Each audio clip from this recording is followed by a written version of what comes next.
Hello friends, હું છું Hardik Patel. Icon engineering tuition ક્લાસીસની ચેનલમાં વિદ્યાર્થી મિત્રો આપનું સ્વાગત છે. ડિપ્લોમા સેમિસ્ટર 3 ની અંદર અભ્યાસ કરતા મારા ઇલેક્ટ્રિકલ બ્રાન્ચના વિદ્યાર્થી મિત્રોનો જે સબ્જેક્ટ આવે છે FE ફંડામેન્ટલ ઓફ ઇલેક્ટ્રોનિક્સ, જેનો સબ્જેક્ટ કોડ છે 43309004. ઓકે, આજે આપણે એના most and very most important ક્વેશ્ચનની વાત કરવાના છે, જેમાં હું યુનિટ નંબર 2, 3, 4 અને 5 એટલે ઓલરેડી યુનિટ નંબર 1 મેં અપલોડ કરી દીધો છે અને બાકીના જેટલા યુનિટ છે બધા યુનિટના મોસ્ટ આઈએમપી ક્વેશ્ચન હું અહીંયાથી તમને પ્રોવાઈડ કરવાનો છું. તો વિદ્યાર્થી મિત્રો, ચેનલ ઉપર નવા હોય તો ચેનલને સબસ્ક્રાઇબ કરી દેશો, બેલ આઇકોન ઓન કરી દો જેથી નવા વિડીયો આવે તરત જ નોટિફિકેશન આવી જશે. વિદ્યાર્થી મિત્રો, સેમેસ્ટર 3 માટેનું આપણે એક વોટ્સઅપ ગ્રુપ ચાલી રહ્યું છે, જેની અંદર હજી સુધી તમે જોઈન નથી થયા તો ફટાફટ જોઈન થઈ જશો. બીકોઝ ઓફ એની અંદર દરેક ઇન્ફોર્મેશન અમે શેર કરતા હોઈએ છીએ, દરેક સ્ટડી રિલેટેડ ઇન્ફોર્મેશન એમાં શેર થતી હોય છે, વિડીયોઝ લિંક છે, મટીરિયલ છે, દરેક વસ્તુ એની અંદર આપણે શેર કરતા હોય છે. તો હજી સુધી જોઈન નથી થયા તો ફટાફટ જોઈન થઈ જશો અને તૈયારી માટેની બેસ્ટ ઇન્ફોર્મેશન મેળવતા રહેશો. પ્લસ સેમિસ્ટર 3 ઇલેક્ટ્રિકલ બ્રાન્ચના દરેક સબ્જેક્ટના કોર્સ આપણે ઓલરેડી લોન્ચ કરી દીધા છે. હજી સુધી તમે કોર્સ પરચેસ નથી કર્યા તો એની લિંક પણ ડિસ્ક્રિપ્શનમાં મૂકેલી છે, ત્યાંથી કોર્સ પરચેસ કરવા માટેની લિંક છે, ત્યાંથી તમે લિંક મેળવી અને કોર્સ પરચેસ કરીને તૈયારી સ્ટાર્ટ કરી શકો છો. હવે આપણે વાત કરીએ યુનિટ નંબર 2, 3, 4 અને 5 જે છે કુલ 45 માર્ક્સનું છે. એટલે પહેલો યુનિટ જે હતો એ 16 માર્ક્સનો હતો. હવે જે વિદ્યાર્થી મિત્રોને પાસ થવું છે પહેલો યુનિટ અને બીજો યુનિટ કરી નાખે છે. પહેલો 16 માર્ક્સનો યુનિટ છે, બીજો જે યુનિટ છે તમારો એ 18 માર્ક્સનો યુનિટ છે. એટલે સમજી લો કે 34 માર્ક્સ સમથિંગ પહેલો અને બીજો યુનિટ છે એ છે મોસ્ટ આઈએમપી. એટલે યુનિટ નંબર 1 ના તો મેં ઓલરેડી ક્વેશ્ચન તમને પ્રોવાઈડ કરી દીધા છે. અત્યારે હું તમને યુનિટ નંબર 2 ના પ્રોવાઈડ કરી રહ્યો છું, જે 18 માર્ક્સનું જીટીયુમાં પૂછાવાના છે. તો આ બંને કરી લો છો તો ઈઝી પાસ થઈ જાઓ છો. પછી તમે બાકીના સબ્જેક્ટ સ્કોર કરવા માટે કરી શકો છો. તો આ બધા જ question very and very most important છે, ખાસ કરવાના છે. બીજું સુપર 30 ક્વેશ્ચન આમાંથી જ હું પ્રોવાઈડ કરવાનો છું, એટલે બેટર છે પહેલા આ મોસ્ટ આઈએમપી ક્વેશ્ચન આપણે તૈયાર કરી લઈશું, જેથી આપણને કોઈ પણ ટાઈપનો પ્રોબ્લેમ ના થાય. ઓકે, હવે આપણે વાત કરીએ. ફર્સ્ટ જે ક્વેશ્ચન છે, ટ્રાન્ઝિસ્ટર માટેના વર્તમાન ગેઇન આલ્ફા અને બીટા સમજાવવાનું પૂછી શકે છે. જે ટ્રાન્ઝિસ્ટર અને એમ્પ્લીફાયર છે એમાં આલ્ફા બીટા વચ્ચેનો ગેઇન જે છે એ સમજાવવાનું તમને પૂછી શકે છે. સેકન્ડ ક્વેશ્ચન છે, ટ્રાન્ઝિસ્ટરના રૂપરેખાના પ્રકાર અને એમ્પ્લીફાયર તરીકે ટ્રાન્ઝિસ્ટરનો સમાન ઉત્સર્જક રૂપરેખા સમજાવવાનું છે. એટલે કે types of configuration transistor and explain the common emitter configuration for transistor as an amplifier. Okay, very and very most important question છે, ખાસ કરવાનો છે. પછી એના પછી એનપીએન અને પીએનપી ટ્રાન્ઝિસ્ટરનું કાર્ય મોસ્ટ આઈએમપી છે, એનો સિમ્બોલ પણ પૂછી શકે છે. એનપીએન ટ્રાન્ઝિસ્ટર અને પીએનપી આ બંનેનું કાર્ય, બંનેમાંથી એક ક્વેશ્ચન અથવા બંને કોમન આવી શકે છે, ડિફરન્ટ પણ આવી શકે છે. ખાસ કરવાનો છે વિદ્યાર્થી મિત્રો, એક પણ ક્વેશ્ચન રહી ના જાય એની ખાસ તકેદારી રાખવાની છે.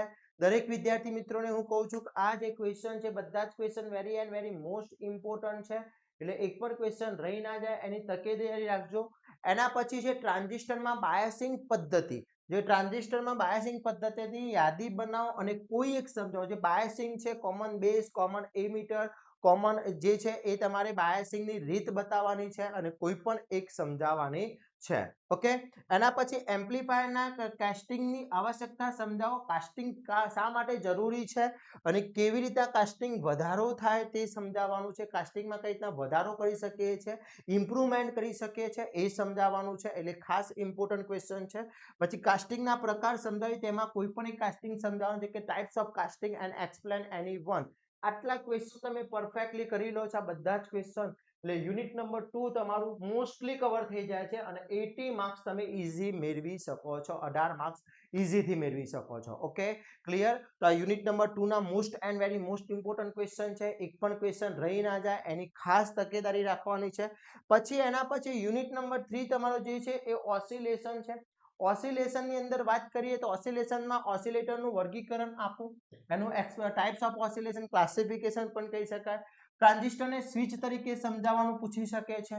ઓકે, પછી વેન બ્રિજ ઓસિલેટર, જે 10 માર્ક્સનું ચેપ્ટર છે એની અંદર વાત કરીએ તો વેન બ્રિજ ઓસિલેટર સમજાવો, કે વેન બ્રિજ ઓસિલેટર છે એ સમજાવવાનું પૂછી શકે છે. પછી બીજેટીના ઉપયોગો કરી ક્રિસ્ટલ ઓસિલેટર સમજાવવાનું છે. BJT bi junction transistor. Okay, પછી હાર્ટલી એન્ડ કોલપિટ ઓસિલેટર સમજાવો, ડિફરન્ટ પણ પૂછી શકે છે, સેપરેટલી પણ પૂછી શકે છે, એટલે કોઈ પણ રીતના પૂછશે. આ ખાસ તમારે ઓસિલેટર તૈયાર કરી લેવાના છે. એના પછી આરસી ફેઝ શિફ્ટ ઓસિલેટર સમજાવો, આરસી શિફ્ટ ફેઝ ઓસિલેટર. તો આ છે તમારા ચેપ્ટર નંબર 3 ના very and very most important question. Okay, તો ચેપ્ટર નંબર 3 માં આટલા ક્વેશ્ચન કરી લો છો એટલે 10 માર્ક્સ તમારા પરફેક્ટલી થઈ જાય છે. આ બધાના વિથ આન્સર આપણા કોર્સની અંદર અપલોડ કરી દેવામાં આવ્યા છે. એક પણ ટોપિક બાકી નથી, બધાના આન્સર મૂકેલા છે. તો ફટાફટ કોર્સ પરચેસ કરીને તૈયારી સ્ટાર્ટ કરી શકો છો અને બેસ્ટમાં બેસ્ટ માર્ક્સ મેળવી શકો છો. ઓકે, એના પછી વાત કરીએ સેમિકન્ડક્ટર એન્ડ ઓપ્ટિકલ્સ ડિવાઇસની વાત છે. તો FET નું વર્ગીકરણ કરો. FET ફૂલ ફોર્મ શું થશે? ચલો, કેટલા વિદ્યાર્થી મિત્રોને FET નું ફૂલ ફોર્મ આવડે છે? મને કોમેન્ટ કરશો. જોઈએ કેટલા વિદ્યાર્થી મિત્રો FET નું ફૂલ ફોર્મ મને કરે છે. પછી ફોટોડાયોડ સમજાવવાનું છે, LDR સમજાવવાનું છે. LDR નું ફૂલ ફોર્મ શું થાય? જે વિદ્યાર્થી મિત્રો મને કોમેન્ટ કરશે એને આપણે પિન કરીશું સાચા આન્સરને. જોઈએ LDR નું ફૂલ ફોર્મ શું થાય છે, ફટાફટ કોમેન્ટ કરશો. ઓકે, એના પછી LED અને LCD વચ્ચેનો તફાવત very and very most important છે. અને આ બધાના સિમ્બોલ અને write down the full form, આ બધાના ફૂલ ફોર્મ તમારે મને પણ કોમેન્ટ કરવાના છે. વિડીયોની નીચે કોમેન્ટ કરવાના છે બધાના નામ. જોઈએ કેટલા વિદ્યાર્થી મિત્રો કરે છે, કઈ વિદ્યાર્થી મિત્રો કેટલા ઝડપી કરે છે, જોઈએ કેટલા વિદ્યાર્થી મિત્રો ફટાફટ અને સાચા કરે છે. ઓકે, 14 માર્ક્સનું ચેપ્ટર છે, એમાં ફૂલ ફોર્મ સિમ્બોલ પૂછે છે, LCD LED પૂછી શકે છે. એના પછી વાત કરીએ ઓપ્ટો આઇસોલેટરના પ્રકાર અને તેના ઓપ્ટો એપ્લિકેશન સમજાવવાની છે. ઓકે, એની એપ્લિકેશન મોસ્ટ આઈએમપી છે. પછી જીનર ડાયોડ સમજાવો અને જીનર ડાયોડની એપ્લિકેશન લખો. જીનર ડાયોડ શું છે અને જીનર ડાયોડની એપ્લિકેશન લખવાની છે. પછી SCR અને તેની લાક્ષણિકતાઓ સમજાવવાની છે કે SCR છે શું થશે SCR નું full form? Yes, silicon controlled rectifier. Okay, અને લાસ્ટ છે explain the triac and its characteristic. Okay, તો યુનિટ નંબર 4 ના આટલા most and very most IMP question જે બધા જ મેં તમને અહીંયા પ્રોવાઈડ કરી દીધા છે, આ બધા જ ક્વેશ્ચન પરફેક્ટલી કરી લેવાના છે. એના પછી વાત કરીએ unit number 5 regulator power supply, જે 12 માર્ક્સનું ચેપ્ટર છે. ઓકે, એના માટેની તૈયારી કરવા માટે વોલ્ટેજ રેગ્યુલેટર 7805 અને 7095 સિરીઝ સમજાવવાની છે.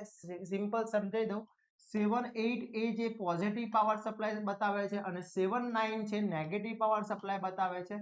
અહીંયા 05 હોય તો આ 5 વોલ્ટનું હશે, 5 વોલ્ટનું હશે, અને જો અહીંયા 112 હોય તો આ 12 વોલ્ટનું હશે. સિમ્પલ વસ્તુ છે. તો 78 છે એ પોઝિટિવ બતાવે છે, 79 છે નેગેટિવ બતાવે છે. પાછળના જે બે ડિજિટ છે એ પાવર સપ્લાય કેટલો છે બતાવે છે. પછી LRPC અને SMPS વચ્ચેનો તફાવત, different between LRPC and SMPS. Okay, single mode switch supply જે છે એની અંદર. પછી UPS સિસ્ટમ શું છે? UPS. ઓકે, મોસ્ટ આઈએમપી છે. બ્લોક ડાયાગ્રામ પણ દોરવાનો છે એની અંદર, એટલે ખાસ કરવાનું છે. પછી ટ્રાન્ઝિસ્ટર શ્રેણી પ્રકાર વોલ્ટેજના નિયમનકારકનું સમજાવવાનું છે. પછી વોલ્ટેજ રેગ્યુલેટર તરીકે Zener diode, most IMP question છે. વોલ્ટેજ રેગ્યુલેટર તરીકે જીનર ડાયોડનો યુઝ થતો હોય છે. પછી લોડ નિયમન અને રેખીય નિયમન સમજાવવાનું છે. લોડ રેગ્યુલેટર અને લાઇન રેગ્યુલેટર બંને સમજાવવાનું છે. અને બ્લોક ડાયાગ્રામ દોરી ઇલેક્ટ્રોનિક વોલ્ટેજ રેગ્યુલેટર સમજાવવાનું છે. તો યુનિટ નંબર 5 આટલા ક્વેશ્ચન તમે કરી લો છો એટલે યુનિટ નંબર 5 કવર થઈ જશે. વિદ્યાર્થી મિત્રો, FE ના બધા જ મોસ્ટ આઈએમપી ચેપ્ટરના ક્વેશ્ચન મેં તમને અહીંયા પ્રોવાઈડ કરી દીધા છે. હવે આપણે સુપર 20 ને સુપર 30 બંનેમાંથી જે સેટ થશે આપણે મોકલી આપીશું. સુપર 30 ક્વેશ્ચન સેટ થશે મોકલી આપીશું. કેટલા વિદ્યાર્થી મિત્રોને સુપર 30 જોઈએ છે? જે વિદ્યાર્થી મિત્રોને સુપર 30 ક્વેશ્ચન જોતા હોય એ કોમેન્ટ કરશે સુપર 30 કરી, તો આપણે વધુમાં વધુ ઝડપીથી આપણે બનાવી દઈશું વિદ્યાર્થી મિત્રો. અને હા, ફરીથી હું તમને કહી દઉં, આ જે ક્વેશ્ચન આપ્યા છે એમાંથી જ સુપર 20 અથવા સુપર 30 ક્વેશ્ચન નીકળવાના છે. તો ખાસ ધ્યાન રાખજો, એક પણ ક્વેશ્ચન બાકી રહી ના જાય એની તકેદારી રાખવાની છે. આટલું કરી લો એટલે તમે સારામાંથી સારા માર્ક્સ મેળવી શકો છો. આ બધું જ મેં અહીંયા કવર કરી લીધું છે પાર્ટ નંબર 1 માં, ચેપ્ટર નંબર 1, અને પાર્ટ નંબર બીજા વિડીયોમાં 2, 3, 4 ને 5, 2, 3, 4, 5 યુનિટ આપણે કવર કરી લીધા છે.